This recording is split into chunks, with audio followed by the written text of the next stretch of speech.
നമുക്ക് കടലിനടിയിലൂടെ ഒന്ന് നടന്നാലോ? അതിന് തയ്യാറായിട്ടാണ് ഞങ്ങളെല്ലാവരും നിൽക്കുന്നത്. ഇതാണ് ഞാൻ പറഞ്ഞ കടല്.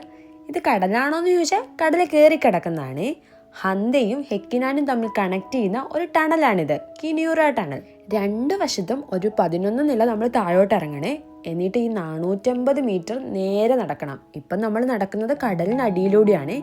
ഹേസലും ഏതനും കടലിനടിയിലൂടെ ഓടുമായിരുന്നു. ഇനി ഇത് കടൽ തന്നെയാണോ സംശയം വേണ്ടെന്ന് പറഞ്ഞിട്ട് ഇടയ്ക്ക് കണ്ട ഒരു ഓപ്പണിംഗ് ഞങ്ങൾ തുറന്നു നോക്കിയേ. ഇതാ അലാറം ഒക്കെ അടിച്ചു. ഞങ്ങൾ വേഗം അവിടുന്ന് സ്കൂട്ടായേ. ഇപ്പം നമ്മൾ ഈ നടക്കുന്ന ടണലിൽ കൂടെ നടന്നും സൈക്കിളിനും ഒക്കെ പോകാൻ പറ്റുള്ളേ. പിന്നെ വണ്ടികൾക്ക് പോകാൻ വേണ്ടിയിട്ട് വേറെ ഇതുപോലത്തെ ഒരു ടണലും കൂടി ഉണ്ട്. ആ കാണുന്ന ലൈറ്റുള്ള സ്ഥലത്ത് നിന്നാണ് നമ്മൾ ഇങ്ങോട്ടേക്ക് നടന്നു വന്നത്. ഇതാരാ അറിയില്ല. ഈ ടണൽ തുടങ്ങുന്നിടത്തും അവസാനിക്കുന്നിടത്തും പബ്ലിക് പാർക്കുകളുണ്ട്. രണ്ടിടത്തും ഒബ്സർവേറ്ററി ടവറും ഉണ്ട്. ഞങ്ങൾ ഈ ടവറിൽ കയറിയിട്ട് ഈ കാഴ്ചകളൊക്കെ കണ്ടേ. ഇനി തിരിച്ചു നടക്കാനുള്ള മടിയാ. വല്ല ബോട്ടും കിട്ടുമെന്ന് നോക്കട്ടെ.